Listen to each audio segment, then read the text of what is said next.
panaw kaning grasa ako ng tanisya sa imong pinarupresa ang bahay ka po sa narupakarahayan sa imong malaking si Isu.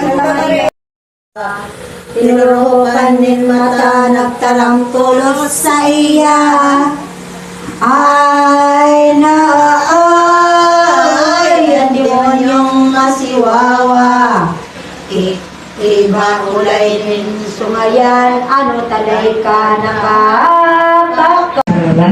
Sir, nagpapatawag naman sa nakasama sa mga isimong kami pagkarahasa sa Dr. Biagawa kami sa mga araw. Dali, o marinig ko na prinsesa, aking Diyos Ama,